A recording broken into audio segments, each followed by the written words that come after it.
ಗಿರೀಶ್ ಮಟ್ಟಣ್ಣನವರು ಸೇರಿ ಹಲವರ ವಿರುದ್ಧ ಎಫ್ಐಆರ್ ದಾಖಲಾಗಿದೆ. ಗಿರೀಶ್ ಮಟ್ಟಣ್ಣನವರು ಸೇರಿದಂತೆ ಹಲವರ ವಿರುದ್ಧ ಎಫ್ಐಆರ್ ದಾಖಲಾಗಿದೆ. ದಕ್ಷಿಣ ಕನ್ನಡ ಜಿಲ್ಲೆಯ ಬೆಳ್ತಂಗಡಿ ತಾಲೂಕಿನ ಠಾಣೆಯಲ್ಲಿ ಎಫ್ಐಆರ್ ದಾಖಲಾಗಿರುವಂತೆ ತಿಮ್ಮರೋಡಿ ಅರೆಸ್ಟ್ ವೇಳೆ ಕರ್ತವ್ಯಕ್ಕೆ ಅಡ್ಡಿ ಆರೋಪವನ್ನ ಮಾಡಿದ್ದಾರಂತೆ ಮಟ್ಟಣ್ಣನವರು. ಪೊಲೀಸರ ಕರ್ತವ್ಯಕ್ಕೆ ಅಡ್ಡಿಪಡಿಸಿದ ಆರೋಪ ಈಗ ಗಿರೀಶ್ ಮಟ್ಟಣ್ಣನವರ ಹೆಗಲ ಮೇಲಿದೆ. ಇವರೇ ಪೊಲೀಸರಾಗಿ ಈಗ ಪೊಲೀಸರ ಕರ್ತವ್ಯಕ್ಕೆ ಅಡ್ಡಿಪಡಿಸುವಂತಹ ಅವಶ್ಯಕತೆ ಏನಿತ್ತು. ಸೊ ಹಾಗಾಗಿ ದಕ್ಷಿಣ ಕನ್ನಡದ ಈ ಜಿಲ್ಲೆಯ ಬೆಳ್ತಂಗಡಿ ಠಾಣೆಯಲ್ಲಿ ಎಫ್ಐಆರ್ ದಾಖಲಾಗಿದೆ. ಒಟ್ಟಾರೆಯಾಗಿ ಒಂದು ಕಡೆ ಗ್ರೂಪಿಸಮ್ ಅನ್ನೋದು ಮಾಡ್ಕೊಂಡ್ಬಿಟ್ಟಿದ್ದಾರೆ ಇವರೇ. ತಿಮ್ಮರೋಡಿ ಅವರನ್ನ ಅರೆಸ್ಟ್ ಮಾಡುವಂತಹ ಸಂದರ್ಭದಲ್ಲಿ ಇವರು ಒಬ್ಬ ಅಧಿಕಾರಿಯಾಗಿ ಹಿಂದೆ ಕೆಲಸ ಮಾಡಿದ್ರು. ಯಾವ ರೀತಿ ತನಿಖೆ ಆಗಬೇಕು ಅಥವಾ ಯಾವ ರೀತಿ ಪೊಲೀಸರು ತಮ್ಮ ಕರ್ತವ್ಯವನ್ನ ನಿರ್ವಹಿಸಬೇಕು ಅನ್ನೋದು ಇವ್ರಿಗೆ ಗೊತ್ತಿದ್ರು ಕೂಡ ಆ ಸಂದರ್ಭದಲ್ಲಿ ಮೂಗು ತೂರಿಸುವಂತಹ ಅವಶ್ಯಕತೆ ಇರಲಿಲ್ಲ. ನೋಡಿ, ಈಗ ಮೂಗು ತೂರಿಸಿದಕ್ಕೆ ಏನಾಯ್ತು, ಎಫ್ಐಆರ್ ದಾಖಲಾಯಿತು. ಓಕೆ, ಬೆಳ್ತಂಗಡಿ ಠಾಣೆಯಲ್ಲಿ ಗಿರೀಶ್ ಮಟ್ಟಣ್ಣನವರ ವಿಚಾರಣೆ ಆಗಿದೆ. ಇವತ್ತು ವಿಚಾರಣೆಗೆ ಹಾಜರಾಗಿದ್ದರು ಗಿರೀಶ್ ಮಟ್ಟಣ್ಣನವರು. ವಕೀಲರು, ಮಾನವ ಹಕ್ಕು ಹೋರಾಟಗಾರರೊಂದಿಗೆ ಆಗಮನ ಆಯಿತು. ಹಿರಿಯ ಅಧಿಕಾರಿಗಳ ಜೊತೆ ಪೊಲೀಸರಿಂದ ಚರ್ಚೆ ಕೂಡ ಆಯಿತು. ಏನೋ ಮಾತನಾಡಿದ್ದಾರೆ, ಬೈಟ್ ಇದೆ, ಅದೇನು ಹಾಕ್ಬಿಡ್ರಪ್ಪ ನೋಡ.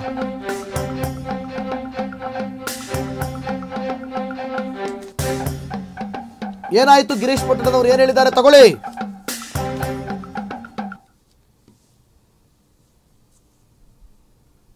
ಗೊತ್ತಿಲ್ಲ, ಮೇ ಬಿ ನೋಡಿ, ತಾವು ಕೂಡ ಮಾತಾಡ್ತಾ ಇದ್ದೀರಿ, ಮತ್ತೆ ಹ್ಯೂಮನ್ ರೈಟ್ಸು ಕೂಡ ಬಂದಿದ್ದಾರೆ. ಲೆಟ್ ಅಸ್ ಸಿ ಯಾವುದು ನನಗೆ ಅದು ರೈಟ್ಸ್ ಇದೆ, ಯಾವ ಸೆಕ್ಷನ್ಸ್ ಇದೆ ಅಂತ ಕೇಳೋದಕ್ಕೆ ರೈಟ್ಸ್ ಇದೆ. ಸೊ ಎಫ್ಐಆರ್ ಆಗಿದ್ದಂತರೂ ಖಚಿತ. ಈಗ ಎಫ್ಐಆರ್ ಆದ ನಂತರ ಮತ್ತೆ ವಾಪಸ್ ಅವ್ರು ನೋಟಿಸ್ ಕೊಡಲಿ, ನೋಟಿಸ್ ಕೊಟ್ಟರೆ ಮತ್ತೆ ಬರ್ತೇನೆ.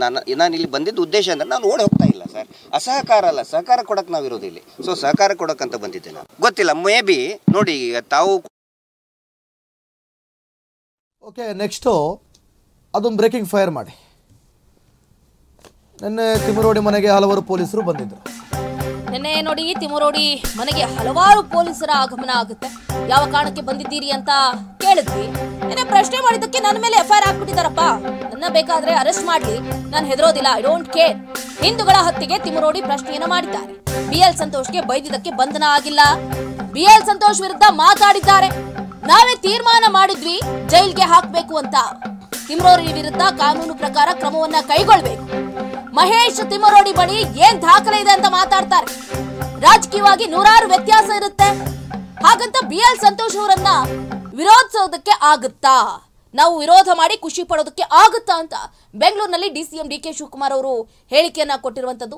ನೋಡಿ, ಎಲ್ಲೂ ಕೂಡ ಜೈಕಾರವನ್ನ ಹಾಕ್ತಾ ಇದ್ದಾರೆ. ತಿಮ್ಮರೋಡಿ ಅವರನ್ನ ಅರೆಸ್ಟ್ ಮಾಡ್ಕೊಂಡು ಹೋಗುವಂತ ಸಂದರ್ಭದಲ್ಲಿ ಎಷ್ಟೋ ಜನರು ಮೊಬೈಲ್ ನಲ್ಲಿ ವಿಡಿಯೋ ರೆಕಾರ್ಡ್ ಮಾಡ್ಕೊಳ್ತಾ ಇದ್ದಾರೆ, ಜೈಕಾರವನ್ನ ಕೂಗ್ತಾ ಇದ್ದಾರೆ. ಸೊ ಅಷ್ಟೇ ಅಲ್ಲದೆ BL ಸಂತೋಷ್ ಅವರ ವಿಷಯಕ್ಕೆ ಇಲ್ಲಿ ತಿಮ್ಮರೋಡಿ ಅವರು ಅರೆಸ್ಟ್ ಆಗಿರುವಂತದ್ದು. ಯಾವುದೇ ಧರ್ಮಸ್ಥಳದ ಪ್ರಕರಣಕ್ಕೆ ಸಂಬಂಧಪಟ್ಟಂತೆ ಇಲ್ಲಿ ಅರೆಸ್ಟ್ ಆಗಿಲ್ಲ. ನೋಡಿ, ಯಾರು ಹೇಳಿದ್ದು ಅಂತಾನೆ ಹಾಕಿಲ್ವಲ್ಲ ಸಂಗಮೇಶ್ ಬ್ರೇಕಿಂಗ್ ಅಲ್ಲಿ. DCM DK ಶಿವಕುಮಾರ್ ಅದನ್ನ ಹಾಕ್ಬೇಕಲ್ವಾ, ಬ್ರೇಕಿಂಗ್ ಅಲ್ಲಿ ಬರ್ಬೇಕಲ್ವಾ ಅದು. ಓಕೆ, ಬೈಟ್ ಪ್ಲೇ ಮಾಡ್ಕೊಳ್ಳಿ. ಎಸ್,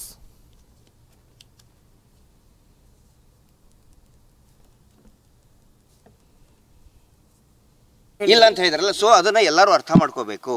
ಇಲ್ಲಿ BL ಸಂತೋಷ್ ಅವರು ಹಿಂದೂ ಸಂಘಟನೆಯ ಪ್ರಮುಖರಾಗಿದ್ದರಿಂದ ಇಲ್ಲಿ ಸತ್ತಂತಹ ಅನೇಕ ಹೆಣ್ಮಕ್ಳು ಹಿಂದೂ ಹೆಣ್ಮಕ್ಳಾಗಿರೋದ್ರಿಂದ ಯಾಕೆ ಧ್ವನಿ ತಾತ್ತಾ ಇಲ್ಲ ಅನ್ನೋ ಅರ್ಥದಲ್ಲಿ ಇವ್ರು ಕೇಳಿದ್ದು. ಯಾರು, ಮಹೇಶ್ ಶೆಟ್ಟಿ ತಿಮ್ಮರೋಡಿ ಅವರು ಮಾತಾಡಬೇಕಾದ್ರೆ ಸ್ವಲ್ಪ ಖಾರವಾಗಿ ಮಾತಾಡ್ತಾರೆ, ಮನಸ್ಸಿನಲ್ಲಿ ನೋವಿದ್ದಾಗ ಖಾರವಾಗಿ ಮಾತಾಡ್ತಾರೆ.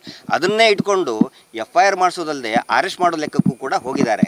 ಅದಕ್ಕೂ ಮತ್ತೆ ಈ SIT ತನಿಖೆಗೆ ಸಂಬಂಧ ಇಲ್ಲ. ಆದರೆ ಇವ್ರು ಏನು ನ್ಯಾರೇಷನ್ ಬಿಲ್ಡಪ್ ಮಾಡ್ತಾ ಇದ್ದಾರೆ, ಓ ನೋಡಿ ಇವನು ಅಲ್ಲಿ ಮೂಳೆನೇ ಇಲ್ಲ, ಹಿಂಗಾಗಿ ಮಹೇಶ್ ಶೆಟ್ಟಿ ತಿಮ್ಮರೋಡಿ ಅವ್ರನ್ನ ಅರೆಸ್ಟ್ ಮಾಡಿದರು. ಹೋರಾಟ ಸಮೀರ್ಗೆ ಅರೆಸ್ಟ್ ಮಾಡಕ್ಕೆ ಹೋಗಿದ್ದಾರೆ, ನೋಡಿ ಅವನು ಸುಳ್ಳು ಹೇಳಿದ. ಯಾಕಂತ ಹೇಳಿದ್ರೆ ಅಲ್ಲಿ ಮೂಳೆ ಇಲ್ಲ. ಗಿರೀಶ್ ಮಟ್ಟಣ್ಣವ್ರಿಗೆ ಅರೆಸ್ಟ್ ಮಾಡ್ತಾರೆ ಈಗ, ನೋಡಿ ಯಾಕಂತ ಹೇಳಿದ್ರೆ ಮೂಳೆ ಇಲ್ಲ. ಮೂಳೆಗೂ ಈಗ ಇರೋ BL ಸಂತೋಷ್ ಕೇಸಿಗೂ ಏನು ಸಂಬಂಧ? ಸೊ ಆ ಒಂದು ಹುಚ್ಚುತನ ಮಾಡಿ ಇದನ್ನು ಮಾಡ್ತಾ ಇದ್ದಾರೆ. ನಾನು ರಿಕ್ವೆಸ್ಟ್ ಮಾಡ್ಕೊಳ್ಳೋದು ಎಲ್ರಿಗೂ ಕೂಡ, ನೋಡಿ ಪ್ರತಿದಿನ ಒಬ್ಬೊಬ್ಬರು ಬರ್ತಾ ಇದ್ದಾರೆ. ಆ ಧರ್ಮಸ್ಥಳದಲ್ಲಿ ಹತ್ಯೆ ಆದವ್ರದ್ದು ವೇದವಲ್ಲಿ ಪಾಪ ನಿನ್ನೆ ಮೊನ್ನೆನೇ ಬಂದಿದ್ದಾರೆ. ನಿನ್ನೆ ಇದೊಂದು ಗಲಾಟೆ ಆಗಿದ್ದು ನೋಡಿ ಭಯ ಪಟ್ಕೊಂಡು ಓಡಿ ಪಾಪ ಅವರು ಇನ್ನೇನಪ್ಪ ಇವ್ರಿಗೆ ಹಿಂಗಾಗಿದೆ ಅಂತೇಳಿ ವಾಪಸ್ ಹೋಗಿದ್ದಾರೆ. ಒನ್ಸ್ ಅಗೇನ್ ವೇದವಲ್ಲಿ ಅವ್ರ ಅಣ್ಣ ಬರ್ತಾ ಇದ್ದಾರೆ. ಆ ವೇದವಲ್ಲಿಯನ್ನು ಸುಟ್ಟು ಹಾಕಿದರು, ಅತ್ಯಾಚಾರ ಮಾಡಿ ಸುಟ್ಟು ಹಾಕಿದಂಥ ಕೇಸ್ ಆರೋಪಿ ನಾಪತ್ತೆ. ಸೊ ಅವರು ಬಂದು ಕೊಟ್ಟಿದ್ದಾರೆ.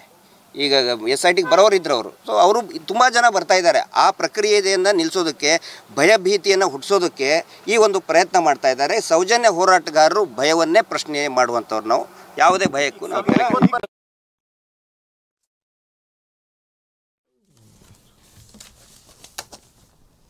ಓಕೆ, ತಿಮ್ಮರೋಡಿ ಮಟ್ಟಣ್ಣನವರಿಗೆ ಸಂಕಷ್ಟ ಎದುರಾಗ್ತಾ ಇದೆ. ಪಾಯಿಂಟ್ಸ್ ನೋಡ್ತಾ ಹೋಗೋಣ. ಉಜಿರೆಯಲ್ಲಿ ಪೊಲೀಸರ ಕರ್ತವ್ಯಕ್ಕೆ ಅಡ್ಡಿಪಡಿಸಿದವರಿಗೆ ಕಾಕಿ ಶಾಕ್ ಕೊಟ್ಟರು. ಹೌದು. ಆಮೇಲೆ ಮಹೇಶ್ ಶೆಟ್ಟಿ ತಿಮರೋಡಿ ಗಿರೀಶ್ ಮಠಣ್ಣನವರ ವಿರುದ್ಧ FIR ಕೂಡ ದಾಖಲಾಯಿತು. ಮಠಣ್ಣನವರ್ ತಿಮರೋಡಿ ಜಯಂತ್ ಸೇರಿ 30 ಜನರ ಮೇಲೆ ಕೇಸ್ ದಾಖಲಾಗಿದೆ. ಯಾಕೆ? ಕರ್ತವ್ಯಕ್ಕೆ ಅಡ್ಡಿಪಡಿಸಿದ್ದಕ್ಕೆ. ಅಂದ್ರೆ ತಿಮರೋಡಿ ಅವರನ್ನ ಅರೆಸ್ಟ್ ಮಾಡೋ ಸಂದರ್ಭದಲ್ಲಿ ಅವರು ಅಡ್ಡ ಬಂದಿದ್ದಕ್ಕೆ ಅವಶ್ಯಕತೆ ಇರಲಿಲ್ಲ ಅದು. ಆಮೇಲೆ ಪೊಲೀಸರ ಮುಂದೆ ಸರೆಂಡರ್ ಆಗಲು ಬಂದಿದ್ದ ಮಠಣ್ಣನವರನ್ನು ವಾಪಸ್ ಆಗಿದ್ದಾರೆ. ಆನ್ಲೈನ್ನಲ್ಲಿ FIR ಅಪ್ಲೋಡ್ ಆಗದ ಕಾರಣಕ್ಕೆ ವಾಪಸ್ ಆಗಿದ್ದಾರೆ. ಭಯಪಡಿಸೋ ಕೆಲಸ ಆಗ್ತಿದೆ, ಯಾವುದಕ್ಕೂ ನಾನು ಹೆದರಲ್ಲ ಅಂತ ಮಠಣ್ಣನವರು ಧೈರ್ಯವಾಗಿ ಮಾತನಾಡಿದ್ದಾರೆ. ಸೊ ಇಲ್ಲಿ BL ಸಂತೋಷ್ ಅವರಿಗೆ ಅವಹೇಳನವಾಗಿ ಮಾತನಾಡೋದಕ್ಕಾಗಿ ತಿಮರೋಡಿ ಅವರನ್ನ ಅರೆಸ್ಟ್ ಮಾಡಲಾಗಿದೆ. ಪ್ರಕರಣ ಇದು ಏಕವಚನದಲ್ಲಿ ಮಾತನಾಡಿರೋದು. ನೀವುಗಳು ಯಾಕೆ ಹೋಗಿ ಅಡ್ಡಕ್ಕೆ ನಿಂತ್ಕೋತೀರಾ? ನೋಡಿ ಅಲ್ಲಿ ಜಯಂತ್ ಹೋಗಿ ಅವ್ರ ಪಕ್ಕ ಕೂತಿದ್ದಾನೆ, ಮತ್ತು ಯಾರೋ ಇನ್ನೊಬ್ಬ ಹೋಗಿ ಆ ಕಡೆ ಕೂತ್ಕೊಂಡು. ಒಟ್ಟು 30 ಜನರ ಮೇಲೆ ಕೇಸ್ ಆಗಿದೆ, ಕರ್ತವ್ಯಕ್ಕೆ ಅಡ್ಡಿಪಡಿಸಿದ್ದು ಅಂತ. ಓಕೆ, ನೆಕ್ಸ್ಟ್ ಏನು ನೋಡೋಣ. ಧರ್ಮಸ್ಥಳದ ವಿರುದ್ಧ ವ್ಯವಸ್ಥಿತವಾದ ಪಿತೂರಿಯ ಆರೋಪ ಕೇಳಿ ಬರ್ತಾ ಇದೆ. ನೋಡಿ, ಧರ್ಮಸ್ಥಳದ ವಿರುದ್ಧ ವ್ಯವಸ್ಥಿತವಾಗಿ ಪಿತೂರಿಯನ್ನ ಮಾಡಿದ್ದಾರೆ ಅನ್ನುವಂಥ ಗಂಭೀರ ಆರೋಪ ಕೇಳಿ ಬಂದಿರುವಂತದ್ದು. ಷಡ್ಯಂತ್ರ ಮಾಡ್ತಾ ಇರೋರನ್ನ ಕೂಡಲೇ ಬಂಧಿಸೋದಕ್ಕೆ ಆಗ್ರಹ ಮಾಡಲಾಗ್ತಾ ಇದೆ. ಯಾರೇ ಇದ್ರೂ ಕೂಡ ಏಕಮಾರ್ ದೋ ಟುಕಡ. ಧಾರ್ಮಿಕ ಕ್ಷೇತ್ರಕ್ಕೆ ಧಕ್ಕೆ ತರ್ತಾ ಇರುವ ವಿರೋಧಿಗಳ ವಿರುದ್ಧ ಬ್ರಹ್ಮಾಸ್ತ್ರವನ್ನ ಬಿಡೋದಕ್ಕೆ ಅಧಿಕಾರಿಗಳು ಮುಂದಾಗ್ತಿದ್ದಾರೆ. ಧರ್ಮ ಯುದ್ಧ ಹೆಸರಿನಲ್ಲಿ ಬಿಜೆಪಿ ಪ್ರತಿಭಟನೆಯನ್ನ ಮಾಡೋದಕ್ಕೆ ಮುಂದಾಗ್ತಾರೆ. ಧರ್ಮದ ಉಳಿವಿಗಾಗಿ ಧರ್ಮ ಯುದ್ಧ ಹೋರಾಟವನ್ನ ಮಾಡೋದಕ್ಕೆ ಈಗ ಭಾರತೀಯ ಜನತಾ ಪಾರ್ಟಿಯ ನಾಯಕರು ಮುಂದಾಳತ್ವವನ್ನ ವಹಿಸಿಕೊಂಡಿದ್ದಾರೆ. ಧರ್ಮಸ್ಥಳದ ವಿರುದ್ಧ ವ್ಯವಸ್ಥಿತವಾಗಿ ಪ್ರೀ ಪ್ಲಾನ್ಡ್ ಆಗಿ ಏನು ಯಾರ್ಯಾರೆಲ್ಲ ಧರ್ಮಸ್ಥಳಕ್ಕೆ ಧಕ್ಕೆ ತರುವಂತಹ ಕೆಲಸವನ್ನ ಮಾಡ್ತಿದ್ದಾರೋ ಆ ಗಂಭೀರ ಆರೋಪವನ್ನ ಮುಂದೆ ಇಟ್ಕೊಂಡು ಈಗ ಬಿಜೆಪಿ ನಾಯಕರು ಒಂದು ಹೋರಾಟವನ್ನ ಮಾಡೋದಕ್ಕೆ ಒಂದಾಗ್ತಾ ಇರುವಂತದ್ದು. ಸೊ ಬಿಜೆಪಿ ನಾಯಕರದ್ದು ಇನ್ನು ಮುಂದೆ ಬರೀ ಹೋರಾಟನೇ ಅನ್ಸುತ್ತೆ. ಎಲ್ಲೆಲ್ಲೂ ಧರ್ಮಸ್ಥಳದಲ್ಲಿ ಈ ಕೇಸರಿ ಬಾವುಟಗಳೇ ಹಾರುತ್ತೆ ಅಂತ ಅನಿಸ್ತಾ ಇದೆ. ಯಾಕೋ ಅನಿಸ್ತಾ ಇದೆ ಅಂತಂದ್ರೆ ಅದು ಅವ್ರ ಇಷ್ಟ, ಹಾರಿಸ್ಕೊಳ್ಳಿ. ಯಾಕಂದ್ರೆ ನಮ್ಮ ಕ್ಷೇತ್ರ ಅದು. ಧರ್ಮದ ವಿರುದ್ಧ ಮಾತನಾಡಬೇಡಿ, ಧರ್ಮಕ್ಕೆ ಕಳಂಕ ತರ್ತಾ ಇದ್ದೀರಿ. ಇಲ್ಲಿ ಅವರು ಬಿಜೆಪಿ ಅವ್ರ ವಾದ ಏನು? ಕ್ಷೇತ್ರದ ವಿರುದ್ಧ, ಮಂಜುನಾಥನ ವಿರುದ್ಧ ನೀವು ಕಳಂಕ ತರ್ತಾ ಇದ್ದೀರಿ, ಬೇಕಾಬಿಟ್ಟಿ ಸುಳ್ಳು ಆರೋಪಗಳನ್ನ ಮಾಡ್ತಾ ಇದ್ದೀರಿ. ಎಷ್ಟು ವಿಚಾರ ಇದೆ ಅಷ್ಟು ಹೋರಾಟ ಮಾಡಿ. ಅವರು ಹೇಳ್ತಾ ಇರೋದು ಅದನ್ನೇ. ಸೌಜನ್ಯ ವಿಚಾರವಾಗಿ ನೀವು ಮಾಡಿ. ಇದುವರೆಗೂ ಯಾವತ್ತಾರು ಕೇಳಕ್ ಬಂದಿದ್ರಾ? ಸೌಜನ್ಯ ಹೋರಾಟ ಸಾಕಷ್ಟು ಬಾರಿ ಮಾಡಿದ್ದಾರೆ. ಯಾವತ್ತಾರು ವಿಪಕ್ಷ ಪ್ರಶ್ನೆ ಮಾಡಿತ್ತಾ ಅಥವಾ ಅಡ್ಡಿಪಡಿಸಿತ್ತಾ? ಇಲ್ಲ. ಬೇರೇನೂ ಬೇಡ, ವಿಪಕ್ಷದವರು ಸ್ವಲ್ಪ ನೀವು ಆಲೋಚನೆ ಮಾಡಬೇಕು. 14 ದಿನ ಬಾಯಿ ಮುಚ್ಕೊಂಡಿದ್ರಿ ನೀವು. ಯಾವಾಗ 13ನೇ ಪಾಯಿಂಟ್ ಅಲ್ಲಿ ಸಿಗ್ಲಿಲ್ಲ ಆಗ ಬಂದ್ರಿ ನೀವು. ಸಿದ್ದರಾಮಯ್ಯನವರು ಇವತ್ತು ಅದನ್ನೇ ಹೇಳಿದ್ದಾರೆ. ಎಸ್, ಓಕೆ, ಸಿದ್ದರಾಮಯ್ಯನವರು ಏನು ಹೇಳಿದ್ದಾರೆ ನೋಡೋಣ. ಅದ್ರ ಬಗ್ಗೆ ನೆಕ್ಸ್ಟ್ ಇರೋದು. ಧರ್ಮಸ್ಥಳದ ಹೆಗ್ಗಡೆಯವರೇ SITಯನ್ನು ಸ್ವಾಗತ ಮಾಡಿದ್ದಾರೆ. ಇವ್ರಿಗೆ ಯಾಕೆ ವಿರೋಧ ಪಕ್ಷದವರಿಗೆ ಕಳಮಳ? SIT ಮಾಡಿದಾಗ ಬಿಜೆಪಿ ಅವರು ಮಾತಾಡ್ಲೇ ಇಲ್ಲ, ಸೈಲೆಂಟ್ ಆಗಿದ್ರಂತೆ. 10 ರಿಂದ 12 ದಿನದವರೆಗೆ ಬಿಜೆಪಿ ಬಾಯಿ ಮುಚ್ಕೊಂಡು ಕುತ್ಕೊಂಡಿತ್ತು, ಬಾಯಿನೇ ಬಿಡ್ಲಿಲ್ಲ ಅವರು. 15ನೇ ಜಾಗದಲ್ಲಿ ಆಗಿದಾಗ 2 ಕಡೆ ಸಿಗುತ್ತೆ, ಬೇರೆಲ್ಲೂ ಕೂಡ ಸಿಗಲಿಲ್ಲ. ಬೇರೆಲ್ಲೂ ಸಿಗದೇ ಇದ್ದಾಗ ಬಿಜೆಪಿಯವರು ಆರಂಭ ಮಾಡೇ ಬಿಟ್ರು ಹೋರಾಟವನ್ನ. ಉರಿಯೋ ಬೆಂಕಿಗೆ ತುಪ್ಪ ಸುರಿಯುವಂತದ್ದು ತಪ್ಪಲ್ವಾ? ಸದನದಲ್ಲಿ ಗುಡುಗಿದ್ದಾರೆ ಸಿಎಂ ಸಿದ್ದರಾಮಯ್ಯ. ಅಂದ್ರೆ ಈಗಾಗಲೇ ಅರ್ಥ ಆಗಿದೆ ಸಿಎಂ ಸಿದ್ದರಾಮಯ್ಯವರಿಗೆ, ಬೆಂಕಿ ಧಗಧಗ ಅಂತ ಹತ್ತಿ ಉರಿತಾ ಇದೆ. ಈ ಸಂದರ್ಭದಲ್ಲಿ ಬಿಜೆಪಿ ನಾಯಕರು ತುಪ್ಪ ಸುರಿಯುವಂತಹ ಕೆಲಸ ಮಾಡೋದು ಎಷ್ಟರ ಮಟ್ಟಿಗೆ ಸರಿ ಅಂತ ಸಿದ್ದು ಗುಡುಗಿದ್ದುವಂತದ್ದು. ಸದನದಲ್ಲೇ ಬಿಜೆಪಿ ನಾಯಕರಿಗೆ ಬೆವರಿಳಿಸುವಂತಹ ಕೆಲಸವನ್ನು ಕೂಡ ಮಾಡಿದ್ದಾರೆ. ಫಸ್ಟ್ ನೋಡ್ಬಿಡೋಣ, ಮಾತಾಡಿದ್ ನೋಡ್ಬಿಡೋಣ ಪೂರ್ತಿ ಹಾಕಿ. ಸಿದ್ದರಾಮಯ್ಯನವರು ಏನು ಮಾತಾಡಿದ್ದಾರೆ ನೋಡೋಣ. ನೋಡಿ, ಒಂದು ವೇಳೆ ನಾವು ಈ ಪರ್ಮಿಷನ್ ಕೊಡದೆ ಹೋಗಿದ್ರೆ ಮಾಡೋಕ್ಕೆ ಏನು ಮಾಡ್ತಿದ್ರು ಇವರು? ಅದಕ್ಕೆ ಒಂದು ದೊಡ್ಡ ಗಲಾಟೆ ಮಾಡೋರು, ಅದಕ್ಕೆ ಒಂದು ಎಂಥದೋ ಚಳುವಳಿ ಮಾಡೋಕ್ಕೆ ಶುರು ಮಾಡೋರು. ಈಗ ಧರ್ಮಸ್ಥಳದ ಮಾಡ್ತಾ ಇದ್ದಾರಲ್ಲ ಚಳುವಳಿನ,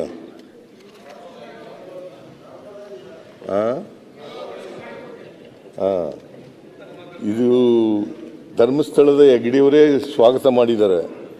ಇವ್ರು ಹಿಡ್ಕೊಬಿಡೋದಿಲ್ಲ, ಅಲ್ಲಾಡ್ತಾ ಇದ್ದಾರೆ.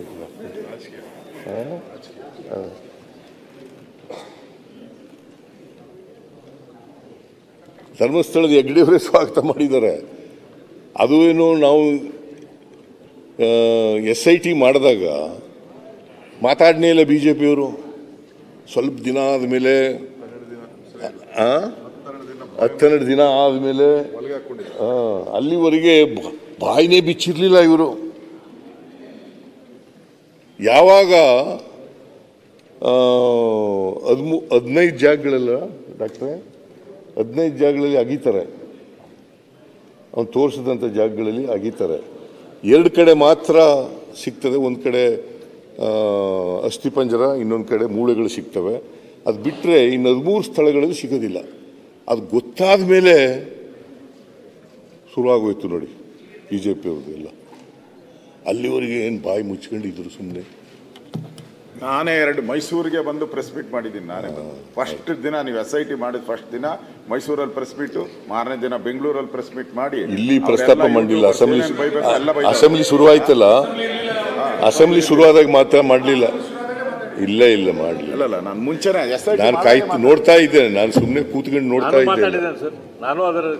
ಆಯ್ತು ಅರವಿಂದ ಬೆಲ್ಲದ್ದು ನೀನು ಸುಮ್ಮನೆ ತಾಳ ಹಾಕಕ್ಕೆ ಹೋಗ್ಬೇಡ. ಟಿವಿಯಲ್ಲಿದೆ ಸರ್. ನಾನು ಇಲ್ಲೇ ಕೂತಿದ್ದೆ. ಮಾನ್ಯ ಅಧ್ಯಕ್ಷರೇ, ಅದರಿಂದ ಮಾನ್ಯ ಸುರೇಶ್ ಕುಮಾರ್ ಅವರು ಈಗ ಈ ಉನ್ಮಾದಕ್ಕೆ ಬೆಂಕಿ ಹಚ್ತಾರಲ್ಲ, ಅವ್ರ ಅಪರಾಧಿಗಳಲ್ವಾ? ಉನ್ಮಾದ ಇದೆ, ಜನರಲ್ಲಿ ಉನ್ಮಾದ ಇರ್ತದೆ. ಅದಕ್ಕೆ ತುಪ್ಪ ಹಾಕೋರು, ಬೆಂಕಿ ಹಾಕೋರು ಈಗ ಉರಿಯೋದ್ರ ಮೇಲೆ ಉಪ್ಪು ಹಾಕಿದ್ರು ಅಂತ ಹೇಳ್ತಾರಲ್ಲ, ಹಂಗೆ ತುಪ್ಪ ಸುರಿಯೋದು ಅದು ತಪ್ಪಲ್ವಾ? ನೋಡಿ, ಒಂದು ವೇಳೆ ನಾವು ಈ ಪರ್ಮಿಷನ್ ಕೊಡದೆ ಹೋಗಿದ್ರೆ ಮಾಡೋಕ್ಕೆ ಏನು ಮಾಡ್ತಿದ್ರು ಇವರು?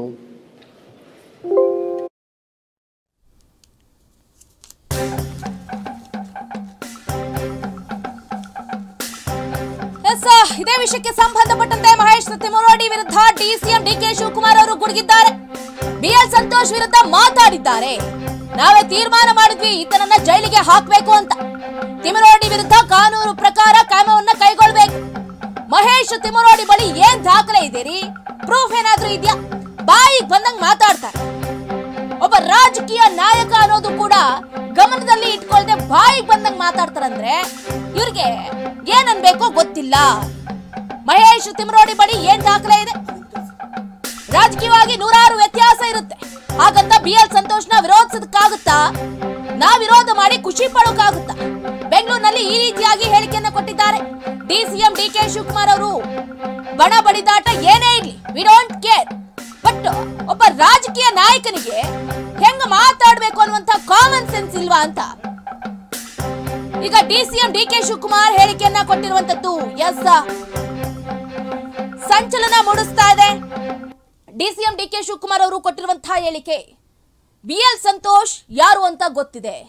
BL ಸಂತೋಷ್ ಅವರ ಬಗ್ಗೆ ಈ ರೀತಿ ಅಪಪ್ರಚಾರವಾಗಿ ಮಾತಾಡುವಂತಹ ಅಗತ್ಯತೆ ಏನಿದೆ?